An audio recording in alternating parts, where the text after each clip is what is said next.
I'm Mia Carter, 20, crashing in my folks' place in Chicago's Wicker Park since high school, and I've been wrestling with whether to spill this saga. But I need to process it, so here goes.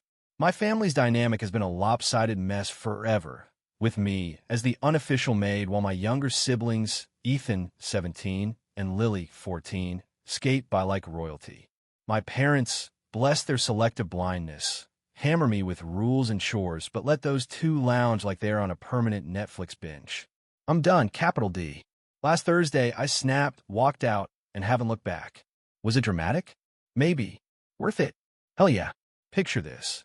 I'm the eldest, slaving at a coffee shop, pulling 40-hour weeks, then coming home to a sink full of dishes, laundry mountains, and Ethan's half-eaten pizza boxes.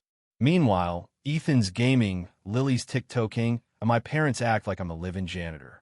I've been the responsible one since I could reach the stove, cooking, scrubbing, folding, while my siblings dodge chores like they're allergic to sponges. Mom and Dad enforce nothing for them, but I get lectures. Mia, set an example. Thursday, after a soul-crushing 9-hour shift, feet screaming, stomach growling, I drag myself home, craving a nap. Instead, I'm hit with a whiff of stale tacos. Ethan's plate, smeared with hot sauce, crumbs galore, sits smugly on the living room table.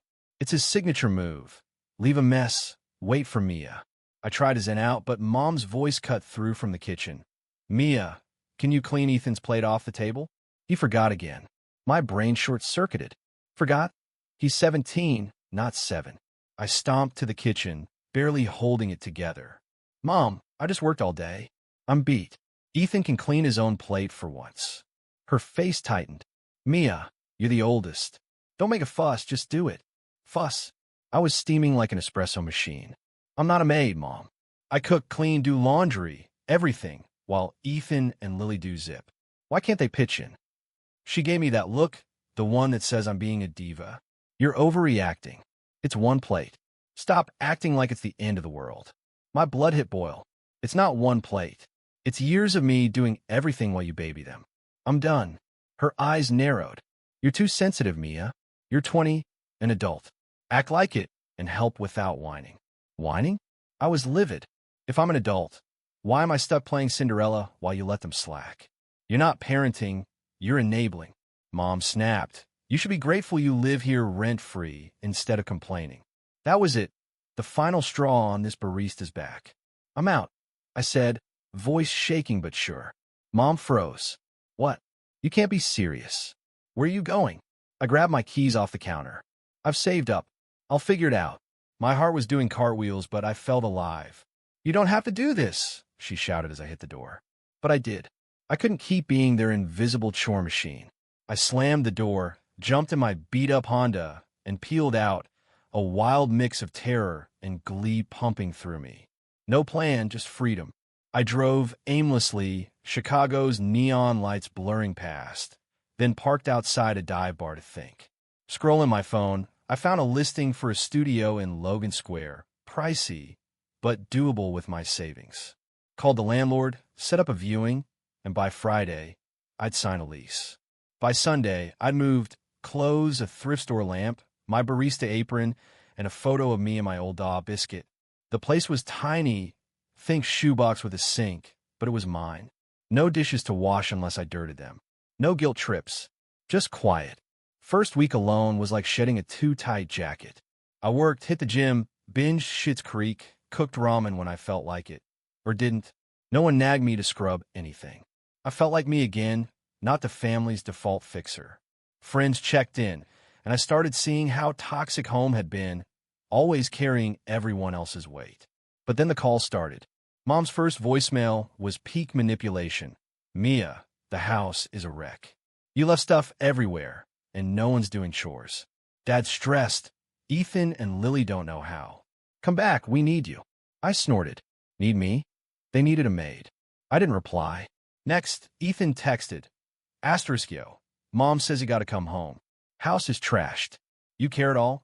Asterisk, no, how's Mia? Just demands. Then Lily. Mia, miss you, but can you do laundry when you visit? I laughed, bitter but loud. They didn't miss me, just my dish soap skills. Messages piled up. Mom, Asterisk Mia, the kitchen's gross. Please help. Asterisk Dad. Asterisk this is ridiculous. Come fix this mess. Asterisk Ethan. You're being selfish, just help out. Each one screamed desperation, not for me, but for their old setup where I slaved and they skated. One night, after Mom's third voicemail, Mia, Dad's losing it. You're the only one who can help. I snapped. Post-shift, sprawled on my couch, I called her back. Mom, I'm not coming back. I'm not your housekeeper. I've done everything for years, and I'm done. Silence. Then her classic deflection. You're being dramatic. The house is chaos, and Dad can't cope. Just help. I didn't budge. No, you help. Parent Ethan and Lily. Teach them to clean. I'm not their servant. She huffed. Fine, if you don't care about family, I guess that's on you. I laughed cold. I care about me now. No guilt trips. I'm out. Hung up, heart pounding, but damn, felt good. Next week, I leaned into my new life, work, yoga, late night tacos. The freedom was electric. But my family didn't quit. Dad texted, Asterisk Mia, we're drowning in chores. You need help, or we can't manage. Asterisk I roll my eyes. Drowning? Try a sponge. I replied, Asterisk not my job. Teach Ethan and Lily. Figure it out. Asterisk no answer for hours. Thought maybe they got it. Then Ethan called, voice smug. Why you gotta be so extra? Mom and Dad are stressed, and you're off playing house. Just come back till it's chill. I was done. Ethan, I work my ass off while you game and trash the place. You're 17. Clean your own crap. I'm not your mom. He scoffed. Not all of us have jobs, Miss Big Shot. You're stressing everyone out. I cut him off. I'm done being your scapegoat. Handle it. Hung up, shaking but solid. Their desperation peaked with Mom's 5 voicemails in a row. Asterisk Mia, we're begging. The house is a disaster. You're the only one who can fix this. Asterisk I let them stack, each one proof they didn't value me, just my labor. I tried ignoring them, but the pressure gnawed. I needed closure, not to cave, but to end it. So, last Thursday, I drove back, not to clean, but to draw a line. Heart racing, I knocked once and walked in. The house reeked of burnt toast and neglect. Mom and Dad lit up like I was their savior.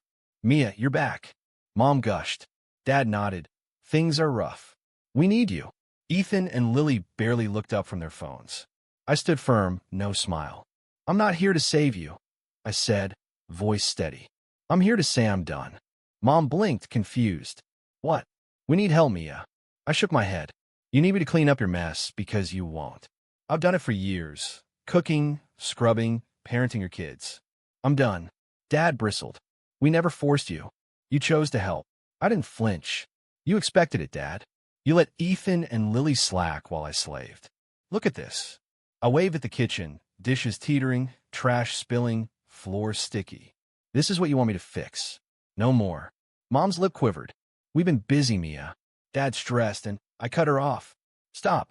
You're parents. Teach Ethan and Lily responsibility. I'm not their maid. I turned to my siblings, glued to their screens. You two, step up. I'm done wiping your messes. Ethan rolled his eyes. Chill, it's not that deep. I snapped. It's deep when I've been your servant for years. Grow up. Mom tried again. Mia, don't leave. We can fix this. But I was already at the door. Good luck. Figure it out. I walked out, her voice trailing. Asterisk Mia, please. Asterisk, but I didn't turn back. In my car, I exhale heavy but free. No more dishes. No more guilt. I drove to my studio. The cities hum my new soundtrack. I'd reclaim my life, no longer their doormat. They'd learn, or they wouldn't, but I was out. Thoughts? Was my walkout a power move, or too much? Should I have tried harder to talk it out? And how would you handle their guilt trips? Hit me with your take. I'm all ears.